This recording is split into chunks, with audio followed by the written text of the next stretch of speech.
இந்த மாற்றம் என்ற வார்த்தையை கேட்டாலே கடுப்பா இருக்கு.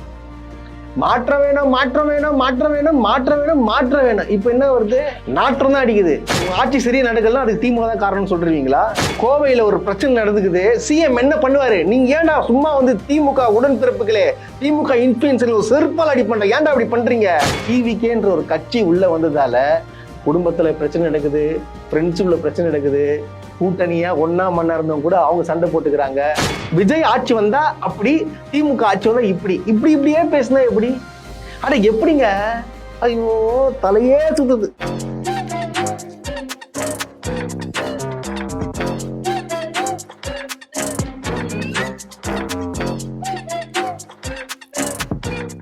டயா பூஸ்டர் சுகரை கண்ட்ரோல் பண்ணும், உங்க ஆரோக்கியத்தை மீட்டு தரும். சர்க்கரையை கட்டுப்படுத்துறதுக்கான எளிமையான வழிமுறை, இயற்கையான வழிமுறை. அனைத்து மருந்து கடைகளிலும் கிடைக்கும். அனைவருக்கும் வணக்கம்.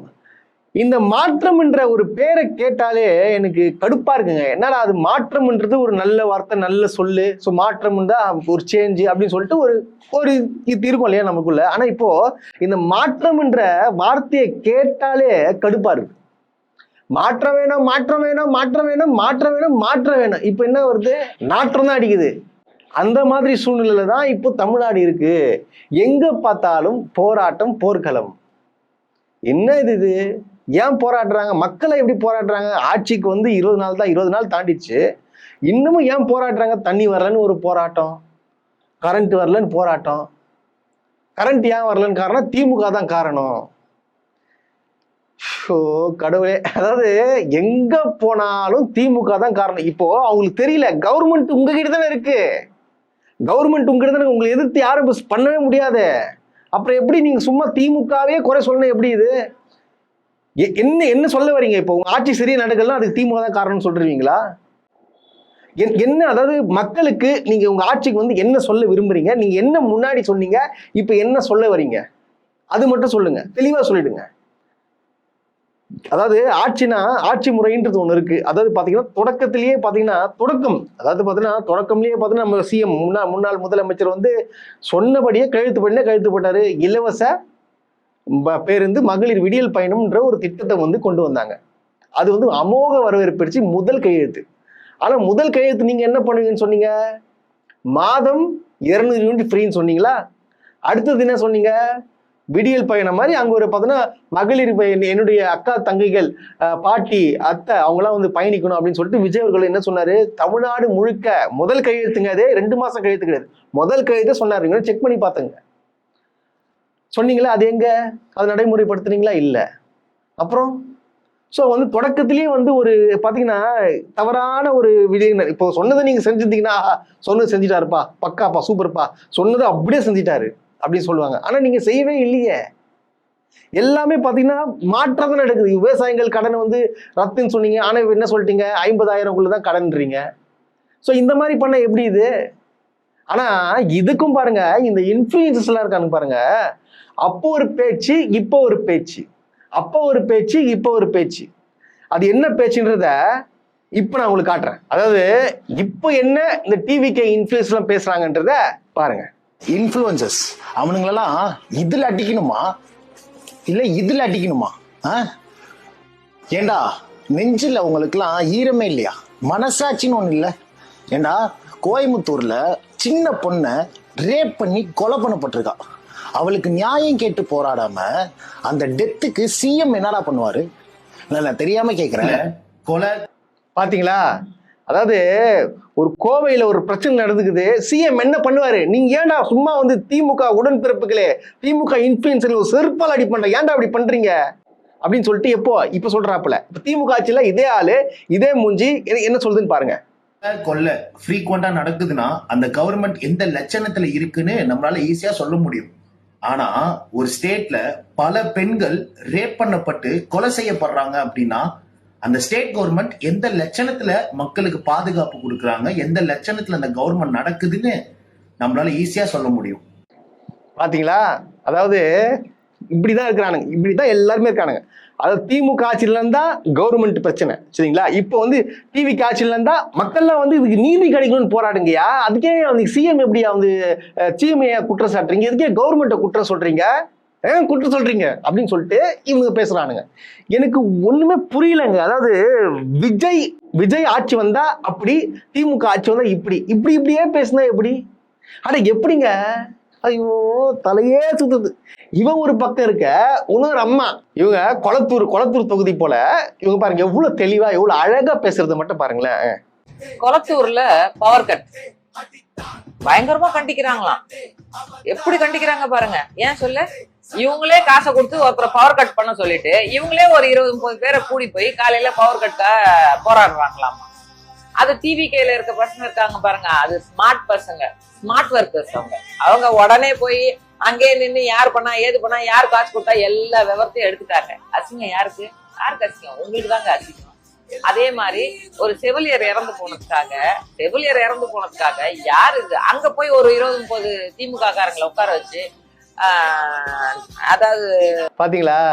ஏங்க திமுக காரங்களே ஏங்க அந்த மாதிரி பண்ணிட்டு இருக்கீங்க? நீங்க கரண்ட்டுக்கு கட் பண்ணி விடுறீங்க, காசு கொடுத்து கட் பண்ணி விடுறீங்க கரண்ட்டை. பாருங்க டிவிக்கு ஸ்மார்ட்டுங்க, அந்த ஒயிட் ஷர்ட்டு அந்த பேஜ் பேண்ட் போட்டு ஸ்மார்ட்டா இன் பண்ணிட்டு இந்த மாதிரி, சார் நீங்க எதுக்கு நீங்க கரண்ட் கட் பண்ணீங்க அப்படின்னு சொல்லிட்டு கேட்டு யார்கிட்ட காசு கொடுத்தீங்க அப்படின்னு சொல்லி ஸ்மார்ட்டா கண்டுபிடிச்சிட்டாங்க. ஸ்மார்ட்டா புரியுது? இதுதான் ஸ்மார்ட்னஸ் அரசியல் இதுதான். அதுக்கப்புறம் பார்த்தா செவிலியர் இருந்தாங்க பார்த்தீங்கன்னா, அங்கே வந்து கூடி இந்த கும்பல்லாம் வந்து பப்ளிக் கிடையாது, அங்கே ஒரு திமுககாரங்க அங்கே வந்து காசை 200 ரூபா கொடுத்து உட்கார வச்சுட்டாங்க. இவங்க சொல்லிட்டாங்க. இதை வந்து திமுக வந்து வேடிக்கை பார்த்துட்டு இருக்கு, பேச விட்டு வேடிக்கை பார்த்துட்டு இருக்கு. இப்போ வந்து இந்த மாதிரி ஆட்கள்லாம் உருவாகுவாங்க. இவங்க என்ன பண்ணுவாங்க? இவங்கள மாதிரி ஆட்களை தடுக்கலனா இவங்க என்ன பண்ணுவாங்கன்னா தொடர்ந்து அவதூறு பரப்பி மக்களிடையே என்ன கொண்டு போய் சேர்ப்பாங்க? திமுக தான் இந்த வேலையை பண்ணுது, திமுக தான் எல்லாத்துக்கும் காரணம் அப்படின்னு சொல்றது. இப்ப நீங்க பாருங்க, விஜய் சைட்ல எந்த தவறு நடந்தாலும் அதுக்கு யார் காரணம்? திமுக காரணம். யார் காரணம்? திமுக காரணம். சிறப்பா இல்ல பாருங்க. அதாவது இவங்க மத்தியில நம்ம வந்து எப்படி வாழணும், அந்த 5 வருஷம் நம்ம எப்படி தாக்கு பிடிக்க போறோன்றத சத்தியமா எனக்கு தெரியலங்க. யாராவது தெரிஞ்சா கொஞ்சம் சொல்லுங்க. இந்த மாதிரிதான் தினம் இந்த சோசியல் மீடியாக்குள்ள போனாலே இது தாவேகா இன்ஃப்ளூயன்சர்ஸ் சொல்ல தாங்க முடியாத இதெல்லாம் ஏற்பட்டு இருக்கு. தொடர்ந்து முடியல, சத்தியமா முடியல. தலைவர் தொல் திருமாவளவன் அவர்களே, நேத்தும் இன்னைக்கு பாத்தீங்கன்னா உங்களுடைய பேட்டியை நான் பார்த்தேன். அது பார்த்தீங்கன்னா லைவ்ல நீங்க பேசுனீங்க, நேற்று பேட்டியும் கொடுத்துருந்தீங்க. என்ன கஷ்டமா இருக்குன்னா, திமுக காரங்களாம் வந்து நீங்க சொல்றீங்க அப்படி திமுக வந்து நம்ம வந்து டிவிகே கூட போனதுக்கு சேர்ந்ததுக்கு அவங்கள வந்து ஏத்துக்க மாட்டாங்க, இது வந்து நார்மலான உணர்வு தான், அதனால வந்து யாரும் தப்பா எடுத்துக்காதீங்க, அவங்க ஏத்துக்க மாட்டாங்க தான். ஆமா, எங்களால ஏத்துக்க முடியல, ஏன்னா உங்களை தலைவர் தான் சொன்னோம். உங்க கட்சிக்காரங்க கூட வந்து உங்க தலைவர்னு சொல்லிக்க மாட்டா போல, நாங்க வந்து உங்களை தலைவர் தான் சொன்னோம். ஏன் தெரியுமா சொன்னோம்? உங்க மேல ஒரு நற்மதிப்பு இருக்கு. நீங்க இப்ப கூட என்ன சொல்றீங்க? அந்த ஆட்சியை வந்து கலைக்க விட மாட்டோம், நாங்க துணையாக நிற்போம், அதனால தாவேகா வந்து நீங்க தைரியமா வேலை செய்யணும் அப்படின்னு சொல்லிட்டு இவர் சொல்றாரு.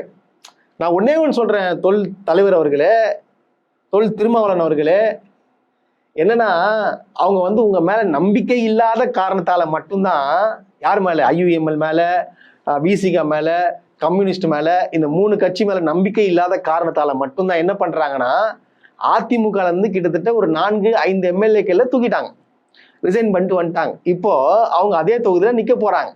இதுதான் நடக்கும். இப்போ இதுக்கு என்ன சொல்ல வரீங்க? நீங்க உங்க மேல நம்பிக்கை இல்லாத காரணத்தை தான் எடுத்துட்டு வராங்க. ஆனா நீங்க என்ன சொல்ல வரீங்க? நான் இருப்பேன், நீங்க கூட இருக்கேன், அவனை கூப்பிடாதீங்கன்றீங்க. அவங்க கேட்பாங்க நினைச்சுட்டு இருக்கீங்களா? கண்டிப்பா கிடையாது. அவங்க ரிசைன் பண்ணி தாவேக்கால இணைஞ்சிட்டாங்க. அவங்க இப்போ வந்து MLAவா அதே தொகுதி நிக்க போறாங்க. இப்போ உங்களோட நிலைப்பாடு என்ன? கொஞ்சம் சொல்லுங்களேன். எனக்கு ரொம்ப வந்து நீங்க பேசுறது எல்லாமே ஓகே, நீங்க போயிட்டீங்க, உங்களை கூப்பிட்டாங்க, நாங்க வந்து வெளியில இருந்து ஆதரவு கொடுக்கணும்னு சொன்னோம், இல்ல வந்து அவங்களுக்கு வந்து இப்போ ஆட்சி தக்க அமைச்சரை கொடுத்தாங்கன்னு சொன்னீங்க. சரி, ஓகே, அப்படி கொடுத்துட்டாங்க, போயிட்டீங்க. சரி, இப்போ இங்க இதுல உங்களோட நிலைப்பாடு என்ன? அது ஒரு மிகப்பெரிய ஒரு கேள்விக்குறியா இருக்கு. இதை நீங்க வந்து யோசிச்சு நீங்க முடிவு எடுக்கணும். வேற ஒன்றும் சொல்றதுக்கெல்லாம் ஒன்றும் கிடையாது. ஆங்கங்கே பார்த்தீங்கன்னா திமுகவினரும் விசிகாவினரும் சண்டை போடுறாங்க.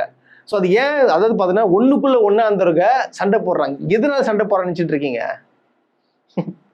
குடும்பத்துல பிரச்சனை, வீட்டுல பிரச்சனை, சொந்தக்காரங்க கூட பிரச்சனை. இது உண்மை நடக்குதுங்க. இப்போ சொந்தக்காரங்க கூட பிரச்சனை நடக்குது, ஃப்ரெண்டுக்குள்ள பேசுறது இல்லை. எதனால நினைச்சிட்டு இருக்கீங்க? இந்த டிவிகேன்ற ஒரு கட்சி உள்ள வந்ததால குடும்பத்துல பிரச்சனை நடக்குது, ஃப்ரெண்ட்ஸுக்குள்ள பிரச்சனை நடக்குது, கூட்டணியா ஒன்னா மண்ணா இருந்தவங்க கூட அவங்க சண்டை போட்டுக்கிறாங்க. ஆராசா பேசுனது தவறு, அது நானே வந்து வன்மையான கண்டனம். அதாவது எதை சம்மந்தத்தை பத்தி பேசினாருன்றது ஒண்ணு இருக்கு, வேற எதுமா கூட சொல்லியிருக்கலாம். ஆனா இந்த மாதிரி ஒரு கடும் சொற்களால ஒரு பெண்களை வந்து குறிப்பிட்டு ஒரு வார்த்தைகளால சொல்றது வந்து அது ஏத்துக்க முடியாத குற்றம் தான், அது பேசக்கூடாது. ஆனா சண்டை ஏன், சச்சரவு ஏன், விசிகாவுடன் திமுகவுடன் அப்படியே இருந்தோம். ஓட்டு கேட்க போகும்போது கூட எப்படி வந்தோம்னு சொல்லிட்டு விசிகா தோழர்களுக்கு தெரியும். வேற சொல்றதுக்குலாம் ஒண்ணு இல்லை. தயவு செய்து வந்து வன்முறையை வந்து தவிர்க்கலாம். ஆனா திருமாவளவர்கள் வந்து இந்த விஷயத்துல என்ன ஸ்டாண்ட் எடுக்க போறாரு அப்படின்றத பொறுத்திருந்து பார்ப்போம். நேற்று பாத்தீங்கன்னா ஒரு வரலாற்று மிக்க சிறப்பு மிக்க ஒரு தீர்ப்பினை சொல்லாங்க. ஒரு விளாத்திக்குளம் அந்த பகுதி மாணவியை வந்து கருப்பழிச்சு சூறையாடி கொலை பண்ணி சித்திரவதை பண்ணிற ஒரு கொடூரனுக்கு ஒரு மிகப்பெரிய ஒரு தண்டனை கிடைச்சிருக்கு. இரட்டை மரண தண்டனை கிடைச்சிருக்கு. அது மிகப்பெரிய வந்து சந்தோஷம் தான் பண்ணணும். இதை நீங்க யாரு கொண்டு வந்தா நினைக்கிறீங்க? யார் கொண்டு வர நினைக்கிறீங்க? யாரால வந்து இந்த தீர்ப்பு வழங்கப்பட்டுச்சு அப்படின்னு சொல்லிட்டு உங்களுக்கு எல்லாருக்கும் தெரியுமா தெரியாதான்னு எனக்கு தெரியல. ஆனால் நிறைய பேர் மறந்துட்டு இருப்பாங்க. மறந்துட்டு வேற விதமான மலைமாற்றுத்தனமா வந்து பேசிட்டு இருக்கிறாங்க. அவங்களாம் ஒன்னே ஒன்று சொல்றேன், இந்த வரலாற்று மிக்க தீர்ப்பு கிடைச்சதுக்கு காரணம் யாருன்னு பாத்தீங்கன்னா முன்னாள் முதலமைச்சர் திரு மு.க. ஸ்டாலின் அவர்கள் தான். ஏன்னா அந்த சம்பவம் நடக்கும் போது பாத்தீங்கன்னா அவங்களோட குடும்பத்துக்கு உத்தரவாதம் கொடுத்திருந்தாரு. கண்டிப்பா இந்த தீர்ப்பு வந்து கண்டிப்பா உங்களுக்கு மகிழ்ச்சி அடையும், உங்களை சமாதானப்படுத்த வைக்கும் அப்படின்னு சொல்லிட்டு தெளிவா சொன்னாரு. அதே போல் நடந்திருக்கு. ஆனா ஒரு சில ஒருத்த இன்ஃபுளுசர்ஸ், அதாவது தமிழ்நாட்டுல இல்லாம ஆஸ்திரேலியா போயிட்டு இன்னைக்கு வரைக்குங்க ஆபாசமான முறையிலையும் ஒரு மரியாதை தக்க முறையிலையும் அவனுக்கும் தமிழ்நாட்டுக்கும் சம்பந்தமே இல்லை. அவங்க ஒரு பாத்தீங்கன்னா இந்த ஸ்ரீலங்கால இருந்து வந்தவன், அவெல்லாம் வந்து அங்க ஆஸ்திரேலியால உட்காந்துக்கின்னு, அதாவது பாத்தீங்கன்னா நம்ம திமுக ஆட்சியில் இருக்கும்போது சரி அவன் வந்து ஆபாசமா பேசினான், முதலமைச்சரையும் துணை முதலமைச்சரும் பேசினா. இப்ப இன்னைக்கும் பாத்தீங்கன்னா கேவலமா பேசுறான். அந்த என்ன பேசிருக்கான்றது நீங்க பாருங்களேன். இந்த வீடியோ மறக்காம இந்த டிஎம்கே ஐடிவிக்கு ஷேர் பண்ணுங்க. பிகாஸ் ஏன்னு சொன்னா அந்த பொறம்போக்கு நாங்க தான் எங்கடா டிவிகே இன்ஃபுளுசர் சொல்லிட்டு தேடிட்டு இருக்கான் போஸ்ட் போட்டு. ஆனா நீ சொல்ற உண்மைதான்டா, நிறைய பேர் ஃபேக்கா பேசுறவனுக்கு ஓடி ஒளிஞ்சிட்டாங்க, அக்கௌண்ட் செக்யூர் பண்ணிட்டு ஓடிட்டாங்க. ஆனா நான் JK4TN ஞாபகம் இருக்கா? எத்தனை அக்கௌண்ட் தேடி பேன் பண்ணீங்க. இன்னைக்கு JK4TN 3.0 பேசிட்டு இருக்கடா பொறம்போக்கு நாய. நான் இன்னும் இங்க பேசிட்டா இருக்கேன். அது என்ன சொன்னீங்க வந்துட்டு இந்த பெண்கள் பாதுகாப்பு குழந்தைகள் பாதுகாப்புல உங்க அண்ணன் என்ன பண்ணுவாரா? டே பொறம்போக்கு நாய்களா, விளாத்திக்குளம் அந்த +2 மாணவி கேஸ்ல இன்னைக்கு அவன் ஜட்ஜ்மெண்ட் வந்திருக்கா. பொறம்போக்கு நாய, அந்த நாய்க்கு வந்துட்டு இரட்டை மரண தண்டனை கிடைக்குமா? இனி எவனாச்சும் குழந்தைங்க புள்ளைங்க மேல கை வைக்க நினைச்சா சாவு உறுதி. நீ டிஎம்ஏ கிட்ட காசு வாங்கிட்டு குழந்தைங்க மேல கை வைக்க நினைச்சேன்னு சொல்லி உன் சாவுக்கு உன் காசு வாங்கிட்டு புத்தவங்கள்ட்ட கொடுத்துட்டு போயிரு. பொறம்போக்கு நாய்களா. ஏன்டா டேய் உதயநிதி பாக்க செட் பண்ணி வந்து வேலையை பார்ப்பான். இது எவ்வளவு வேலை டேய் நீங்கள வேலைக்கு பண்ற வேலை தெரியாதுன்னு வச்சுட்டேன் எனக்கு. இந்த உதயநிதியை தொங்க விடல பாத்துக்கோ. அடே நீ எல்லாம் வந்துட்டு காசு கொடுத்து பிரச்சனை உருவாக்கணும். ஏன்டா பாத்தீங்களா கோவம் அதிகமா வருது. வேற சொல்றதுக்குலாம் ஒண்ணும் இல்ல. ஒரு பாரபட்ச ஒரு பேசிக் ஒரு அறிவு கூட இல்லாம இந்த முட்டாள் பையன் என்ன சொல்றான்னா, அங்க இருந்து ஆஸ்திரேலியால இருந்துக்குன்னு இந்த வந்து தீர்ப்பு வரலாற்று மிக்க தீர்ப்பு காரணம் விஜய் அண்ணன் தான் வாங்கி கொடுத்தறான். இங்க பாருங்க அது எந்த அளவுக்கு ஒரு மன உளைச்சல் ஆக்குறானுங்க பாருங்க. அதாவது இந்த விஷயத்த எப்படி கொண்டு போறாங்கன்னா பப்ளிக் கிட்ட, இந்த தீர்ப்பு வந்தது காரணம் விஜய் அண்ணன். விஜய் அண்ணன் என்ன பண்ணாரு? யாரு அட்வொகேட் போயிட்டு அங்க இருந்து தீர்ப்பு வாங்கி கொடுத்தா? யாரு ஆணையம் அமைச்சா? யார் சிறப்பு ஆணையம் அமைச்சா? அது கொஞ்சம் பாருங்க, எடுத்து பாருங்க. தீர்ப்பு வந்தது இந்த டேட்டு. ஆனா யாரு இது வேலை பார்த்தது? முன்னாள் முதலமைச்சர். அவருக்கு நன்றி சொல்லி இந்த அட்வொகேட் நன்றி சொல்லிக்கிறாங்க. அப்புறம் நீ அங்க உட்காந்து மரியாதை இல்லாம வாடா போடான்றது எனக்கு புரியல. எனக்கு இது தாவேக்கவினர் தயவு செய்து சொல்றேன், இந்த மாதிரி ஆட்களுக்கு ஆதரவு தெரிவிக்காதீங்க. நீங்க தெரிவிச்சீங்கன்னா உங்க விஜய் அண்ணனுக்கு தான் வந்து கெட்ட பேரு. நம்மளுடைய முதலமைச்சர் உங்க விஜய் அண்ணன் சொன்ன தப்பு, நம்மளுடைய முதலமைச்சர் அவர்களுக்கு தான் கெட்ட பேரு. தயவு செய்து இவனை இந்த வீடியோவை வந்து ஆதரிக்காதீங்க. டிவிக்கே விர்ச்சுவல் வைரஸ் தயவு செய்து நீங்களே வந்து இவனுடைய ஐடியா வந்து பிளாக் பண்ணுங்க. இவனை விடக்கூடாது. இவன் ஆஸ்திரேலியா இருந்து திமுருனால உட்காந்து பேசிட்டு இருக்கான். இவன் வந்து தமிழ்நாட்டில இருந்து பேச சொல்லுங்க பார்க்கலாம். தைரியமான ஆளா தமிழ்நாட்டில் வந்து பேச சொல்லுங்க பார்க்கலாம். இவனை இந்த பேச்சுக்கலாம் என்ன பேச்சு, என்ன ஆபாசம், இதெல்லாம் வந்து யாருமே கேட்க மாட்டீங்களா? நாங்க வந்து விஜயை வந்து அரசியல் ரீதியாக விமர்சிச்சுட்டு இருக்கோம். இப்ப முதல்வர் ஆன பிறகு நாங்க எந்த அளவுக்கு மரியாதை கூறுமோ அந்த அளவுக்கு நாங்க பேசிட்டு இருக்கோம். ஆனா எங்க கீழே வந்து அரெஸ்ட் பண்ணுன்றீங்களே. இங்க வந்து முதலமைச்சர், முன்னாள் முதலமைச்சரையும் முன்னாள் துணை முதலமைச்சர் தற்போதைய எதிர்கட்சி தலைவரையும் வந்து எவனோ ஒரு எங்கேருந்தோ வந்தவன் வந்து பேசிட்டு இருக்கான். அதை பார்த்து நீங்க எப்படி சும்மா இருக்கிறீங்க? எனக்கு புரியலையே. அது இவனுக்குலாம் கண்டிப்பாங்க ஆஸ்திரேலியா சரி எங்க இருந்தாலும் சரி இவனை தேடி பிடிச்சி கூட்டு வந்து உட்கார வைக்கணும். இவனை விடவே கூடாது. இவனுக்கு கண்டிப்பா இவன் எத்தனை நாள் இவன் பேசுவான்னு தெரியல. நான் சொல்றேன் கேட்டுக்கோ. மிஸ்டர் JK, உங்களுக்கு நாங்க ஒண்ணும் பண்ண மாட்டோம். உங்களுடைய முதலமைச்சர் திரு ஜோசப் விஜய் அவர்களே பாத்தீங்கன்னா உங்களுக்கு கொடுக்க போற தண்டனையை மட்டும் பாரு. இதுக்கு வந்து ஒரு அப்பதான் வரலாற்று சிறப்பு மிக்க தீர்ப்பு. நான் இதை பத்தி வீடியோ பேசுவேன். Wait and watch. உனக்கு கொடுக்க போறது யாருன்னு பார்த்து தண்டனை உங்களுடைய முதலமைச்சர். உனக்கு என்ன ஆகவர் மட்டும் நீ பாரு ராஜா. இதுக்கப்புறம் நீ சோசியல் மீடியாலே வரக்கூடாத அளவுக்கு உங்க முதலமைச்சர் திரு ஜோசப் விஜய் அவர்கள் வந்து உனக்கு தண்டனை கொடுப்பார். எனக்கு இந்த ஓட்டு போட்ட மக்களை பார்த்ததாங்க எனக்கு சிரிப்பா வருதுங்க. அதாவது நான் சொல்றதை விட இந்த வீடியோ பாருங்க. நைட்டு 9 மணில இருந்து கரண்ட் இல்லங்க. இருங்க, கரண்ட் இல்ல. என்ன யார் வந்து பார்க்கவும் இல்ல, யாருன்னு தெரியல. எம்எல்ஏ ஆபீஸ்ல யாரும் கிடையாது. எம்எல்ஏ யாருன்னு எங்களுக்கு தெரியல. இவங்களுக்கு அந்த எம்எல்ஏ எனக்கு யாருன்னே தெரியலங்க. தண்ணியே வர மாட்டேங்குது, கரண்ட் வர மாட்டேங்குதுன்னு சொல்லிட்டு ரோட்ல போராடிட்டு இருக்காங்க. ஓட்டு யாருக்கு போட்டீங்க? விசிட் இருந்து கூட்டிங்க. வேட்பாளர் மூஞ்சி பாத்தீங்களா? விஜய் வந்து பண்ணிட்டு இருப்பாரு. ஒரு எம்எல்ஏ வந்து தேர்ந்தெடுக்குன்னா அவர் ஆளு எப்படி, எத்தனை வாட்டி தொகுதிக்கு வந்திருக்காரு, அவர் என்னெல்லாம் பண்ணியிருக்காரு அப்படி பார்த்து விசாரிச்சு ஓட்டு போடுறோம். ஆனா விஜய்ன்ற முகத்துக்காக ஓட்டு போட்டு இப்ப போராட்டம் நடத்திட்டு இருக்கீங்களே, போராட்டம் பண்ணிட்டு இருக்கீங்க. எதுக்கு போராட்டம்? திமுக ஆட்சியில் தினம் போராடுறீங்களா? ஏங்க திமுக கடந்த 5 வருஷத்துல திமுக ஆட்சியால வந்து எத்தனை போராட்டம் இருந்திருக்கு? இந்த கரண்ட் இல்ல, அடிப்படை வசதி இல்ல அப்படின்னு சொல்லிட்டு போராட்டம் இருந்திருக்கா? சிலவங்க அங்கங்க பண்ணாங்க, அது உடனடியாக நிவர்த்தி பண்ணாங்க. ஆனா இங்க என்ன ஆகுறதுக்கு ஒன்னும் பண்ணல. இன்னும் நிறைய இடத்துல தொடர்ந்து மின்வெட்டு நடந்துதான் இருக்கு, போராட்டம் நடத்தி தான் இருக்கா. இன்னும் கூட பாத்தீங்கன்னா ஒண்ணு தெரியுமா, இன்னும் கூட தகுந்த அதிகாரிகளை வச்சு பேசி என்னென்னலாம் பண்ணணும் அப்படின்ற ஒரு எந்த ஸ்டாண்டும் ஒண்ணு எடுக்காம, எந்த மீட்டிங்கும் போடாம இன்னமும் வந்து திமுக பத்தி குறை சொல்றாரு சிடிஆர் நிர்மல்குமார் அமைச்சர். அதுக்கு பார்த்தா வந்து எலக்ட்ரிசிட்டி போர்டு சங்க தலைவர் வந்து அவரே வந்து பிரஸ் கொடுத்திருக்காரு. தம்பி, இந்த மாதிரி வந்து நீங்க வந்து திமுக மூல குற்றம் சாட்டத்தை விட்டு துறை ரீதியா மீட்டிங் வச்சு நடவடிக்கை உடனடியாக எடுங்க, அது என்னன்னு சொல்லிட்டு நம்ம பேசி உடனடியாக முடிக்கலாம் அப்படின்னு சொல்லிட்டு யார் சொல்லியிருக்கா? இந்த சங்க தலைவர் சொல்லியிருக்காரு. அப்புறம் உங்களுக்கு தெரியுதுங்களா இது எங்க போய் எங்க முடியுதுன்னு சொல்லிட்டு? அதனால இந்த மாதிரி மக்களே சும்மா இன்னமும் திமுக தான் பண்ணுதுன்னு சொல்லிட்டு இவங்க வந்து படிய திமுக மேல போட்டு இவங்க வந்து வேலை செய்யாம பாக்குறாங்க.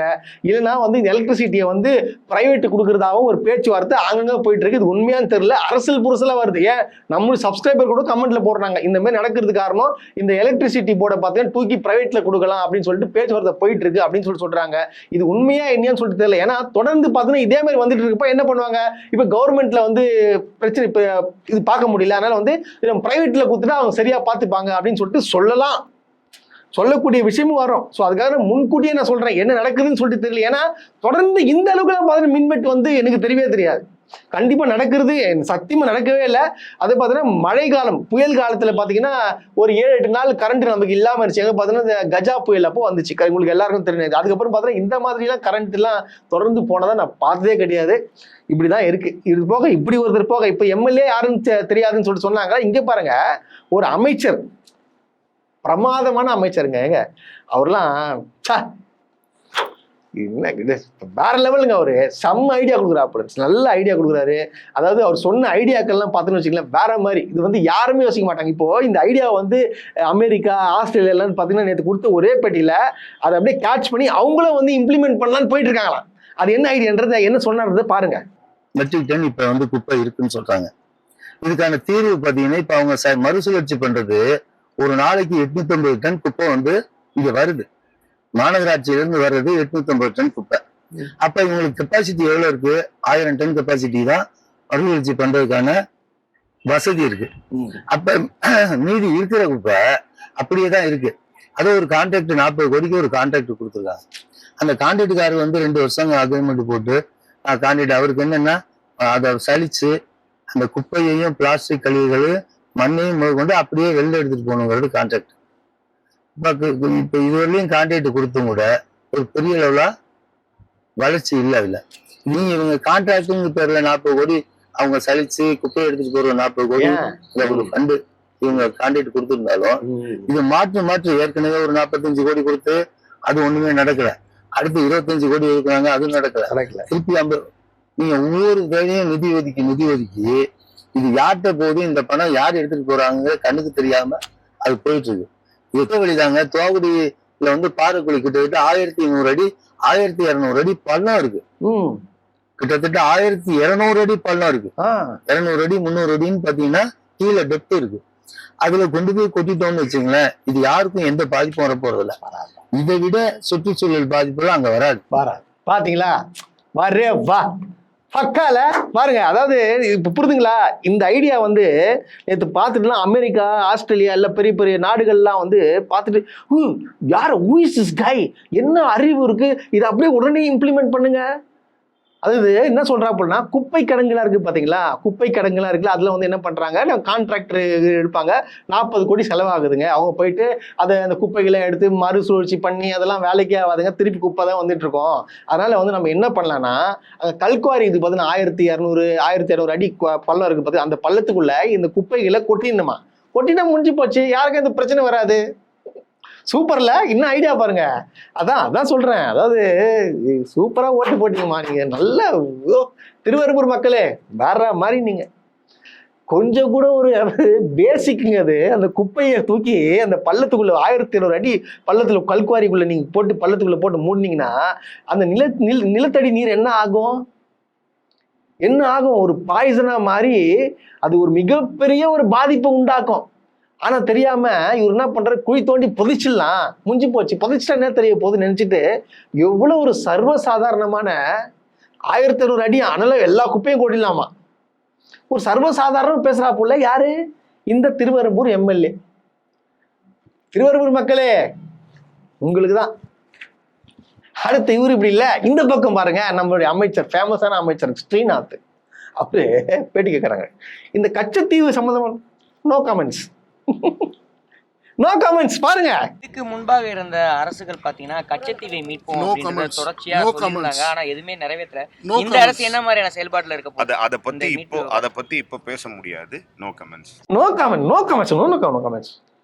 அதாவது அவர் சொன்னதுக்கு எது நோ கமெண்ட்ஸ்னா, இந்த மாதிரி வந்து இது பத்தி நான் பேச விரும்பல, நோ கமெண்ட் சொல்றாப்புல. அந்த வீடியோ கீழே பாத்தீங்கன்னா எல்லாமே பார்த்தா திமுக கமெண்ட் பண்ணிட்டு இருக்கான். ஏன்பா இது கச்சத்தீவு பத்தி பேசுறாங்க, நீ வந்து எப்படி வந்து நோ கமெண்ட் சொல்லுன்னு சொல்லிட்டு கேட்கறாங்க. ஆனா ஒரு தாவேகா பயணங்க கிடையாது. ஏன்னு பார்த்தா அப்பதான் உத்து நோக்கி யோசிச்சு பார்த்து தெரியுது, அவர் நோ கமெண்ட் சொன்னார்ல, அந்த வீடியோக்கு கமெண்ட் கூட போடாம போயிட்டாருங்க. தற்கூறிங்களா டேய். ஆனா வேற மாதிரி உண்மையில சொல்றேன். ஆனா இந்த அளவுக்கு வா